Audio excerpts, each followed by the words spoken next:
Hello, this is Solomon Davis from Right Side Trading, where you can learn to trade on the right side with confidence. Today is March 21st. Yes, that's March 21st, Wednesday. Yes, I'm very late with my weekly trade review. I put out a video on Monday. I think it was on Monday or Tuesday, and we came down to an area where I kind of expected the market to be a little volatile and on the downside, and that's when I don't trade. So if I'm not trading, I'm not recording. But let me go ahead and do this review anyway so you guys can see what I was seeing and see what's going on. But check out that video that I had out there so you'll know what was happening. Okay, this is all for educational purposes only. Trading is risky. You can and you will lose money at trading. Check out our website. Check out my YouTube page. But let's move on to the charts. Okay, that was Monday there. Well, this was Monday. This was the day I put out the video when we came down to test this old high that I was looking at. That's what I was looking at here on NQ. And let me, I'm on the wrong day here. Go here. It was kind of like testing that old high, and also, you know, we was back down here at the bottom of this, and there was a little bit of a gap in between here that could be filled. But the market was being held up here, and I didn't really realize this until it was brought to my attention, you know, by another trader in one of our meetings. When you see something like this on a big pattern like this, usually it's institutional, you know, hedge funds or whoever with the big money holding this market up and don't want it to go lower if they're trying to get out of this market when it's at a top. We had a bearish engulfing form that day also. When I put that video out, that was another reason. That's another something I was looking at a top. You know, it happens just like back here. Same thing at the top. It happens. It drops. It's going to drop. You know, it didn't happen right away, but it finally did here on Monday. So just wanted to make sure I bring all that to your attention. But let's go ahead and look at the week and look at the trades. All of them was, again, just like it always been here for the past month. And I'm coming out with some new rules and stuff for that greater than 10 candle for myself. You know, that's a little bit more advanced stuff. You know, because it's all based on, okay, if it's greater than 10, if it's green, you know, I'm looking at, you know, support and resistance. I'm looking at trend of the market, and, you know, and I'm also doing some statistics on, does it go up, does it go down, where's my best entry? Is my best entry to wait to a 50% point? Do I enter still at the close? Do I wait to enter closer to the bottom? You know, things like that now.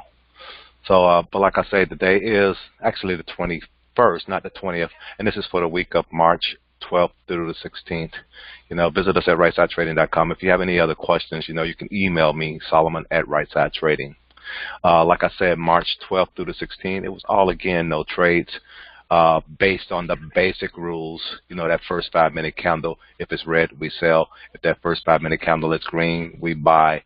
You know, and we're looking for that candle to be less than 10 points. If it's greater than 10 points, it's a no trade, because a lot of times when that happens, we're really not sure. Based on the statistics that I had did before, we wasn't sure. Those were the best times to stay away from this trade. But now in this volatile market, getting almost a month's worth of greater than 10 trades. And I used to play a next best play, but and that's still there. But I'm beginning to look at, okay, what's the best entry? You know, do I wait for that next best play?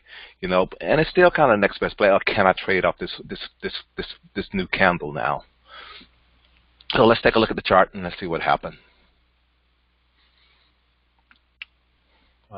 Boom, that's one chart. Let me bring them back up. That should be the other chart. Just slide them over. And like on the daily, like we took a quick look at the daily over here. And over here, it was kind of like this. And this is what we ended up with. In the future market, you get the whole thing. In this market, you don't. You know, once it got into this area, it was kind of scary. Going down here, breaking below these lows. You know, you was like kind of like look out below. So let's go to Monday. Again, take a quick look at it. You know, we were trending down that morning and all. But, you know, but this indicator here, stochastic, on one of the charts, it was not quite there. It was going bullish, but it wasn't quite all the way so bullish to where it was bearish. You know, so what happened? Not sure. Here it was going here. We was on this particular, this is on QQQ. We was all the way at the top on my stochastic. We was what I call, we are bullish. We can remain bullish, but always so bullish that it's bearish. And let's just click through it right quick and see what happened. It ended up going up on you, still remaining bullish. And let's see what happened over here on QQQ. We should have the same type thing where you could have easily got your 10 cents.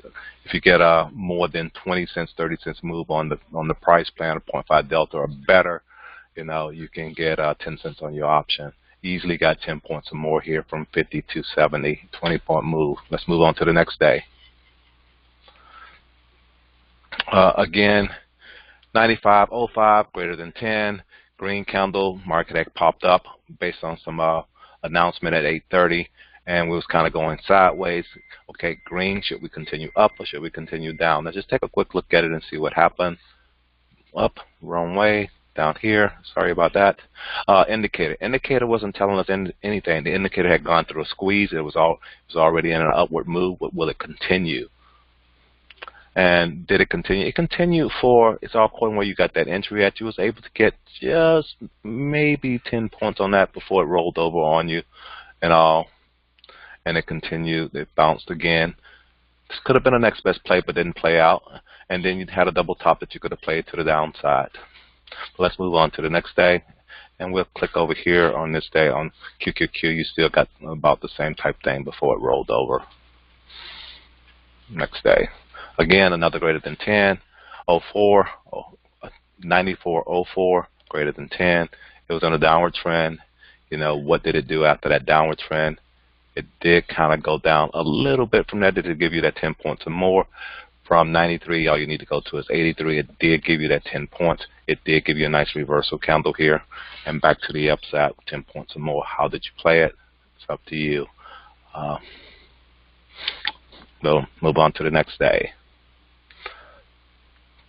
Again, greater than 10, 62.72, below pivot, stay below pivot. That's another thing that I'm actually looking at with my new analysis of looking at how to play these greater than 10s. It's also based on location, you know, what happens then.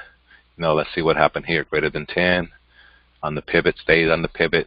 Definitely would have been able to get 10 points or more on that to the downside, 60 to almost down 40. That's 20 points. You should be able to grab 10 points out of that. No problem. On QQQ, you should see something similar to that also.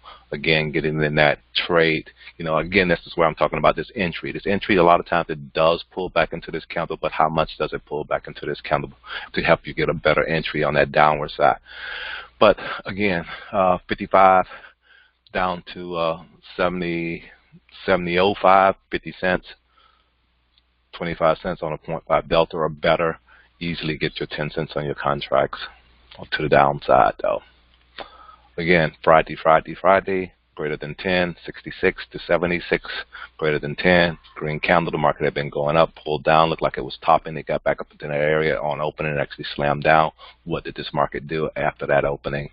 It actually bust above that area and kind of went sideways. Were you able, based on where you were able to get this entry? This is why I'm looking at this entry thing here. See how far this candle pulled back and back up. You could have got a better entry than just using this as your entry. Even using this as your entry, though, you still got better than 10 points, 70 to 80. It went higher than 80. Easy to get 10 points on that particular trade. On the options, the same thing. Let's take a quick look at that. Again, all based on where you got that entry at 82. That's 71.82 to 72.15. That's over 20 cents. Again, around 25 cents, 35 cents on that trade. You know, that's 80. That's 20, 35 cents on that trade. Easy 15 cents. You know, on a 0.5 delta. Easy get your 10 cents on that trade, and that's what I'm looking at. Okay, so that was pretty much it. You know, going through the week right quick. You know, and what I'm looking at so far this week. You know, this is Monday, Tuesday, Wednesday. This market is still kind of pushing down. Don't want to see it break this low. If it breaks this low, as you can see over here, I do have some on the QQQ. I have some alerts that I'm looking for this market to go quite a bit lower if it starts breaking some of these lows. So again, I'm just the type that I kind of sit on the sideline. I trade some other things also. I'll trade some stocks that I like trading, and I kind of stay away from the index, or I play the index based on bigger pictures, looking at it in a different way than just that 5-minute candle. You have to trade it in a different way. But look here, this is another thing I want to bring to your attention. And all those who are watching, we came to a monthly, these are monthly pivots. If you see my SVE up there, month, we came up to a monthly pivot, and that's where this market ended up also. That was another warning, came to and turned around, and it's been dropping. And a lot of time, the market likes going from pivot to pivot. So us coming down here to 6,700 is not out of the picture right now. That's where it went to last time when it bounced and went up. So let's see if we test that bottom again. Again, let me just switch back over. That's all I really want to say about that. Let me go back. Like I said, every day was a no trade.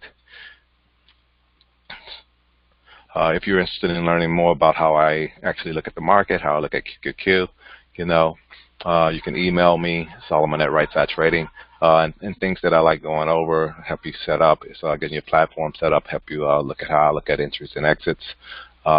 Also how I use support and resistance, candle patterns that I look at, how I go about selecting options for day trading, and also longer term trading. And then we can actually do some live practicing. If you're interested in anything like that, please email me at Solomon@RightSideTrading.com, and I can give you more details about how I go about doing this. Again, thank you for viewing. Have a great week trading, and thanks for viewing. Talk to you later. Bye.